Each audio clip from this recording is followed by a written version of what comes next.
There's been a huge police presence in the city's southwest. Extra officers have been deployed there to make sure the rules of this lockdown are being followed. Mark Reddie is in Liverpool tonight. Mark, how are police describing this operation? Well, Jez, police say this operation has been a huge success, and certainly the rain helped, but also the help of translators. Take a look at this shopping mall. It is completely empty, and that's exactly how officers want to keep it over the next few days. 87 businesses were subject to compliance checks, 51 warnings were handed out, but only 9 people were fined, and it was mainly for not wearing masks. No one was arrested or charged during this 8-hour operation, but there was an ugly incident beforehand. By all accounts, patience is wearing thin. When police asked this man to pull his mask up to cover his nose, tempers flared. The 20-year-old was arrested and charged, accused of spitting at officers.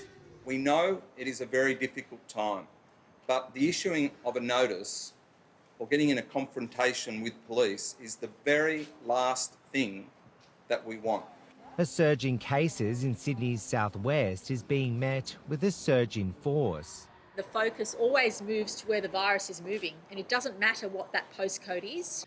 I think it is unfortunate, and I'd rather see a health response than a police response.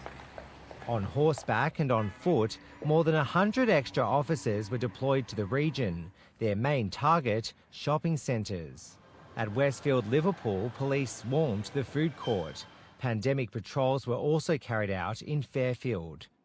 The police is meant to be there to protect and serve, the community. But I personally don't think that the community feels that way anymore. Suburban streets were also in the spotlight. Highway patrol cars left little room.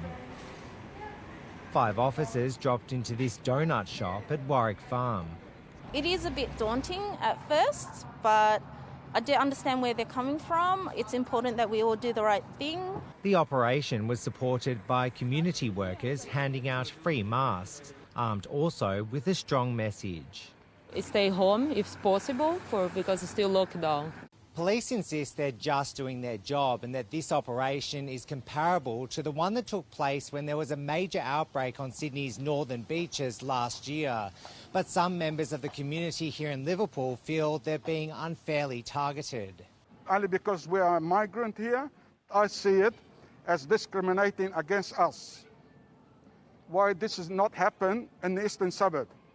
I do understand that the Premier's gone to great lengths to reassure people that the same response happened, but I think it's been treated very differently.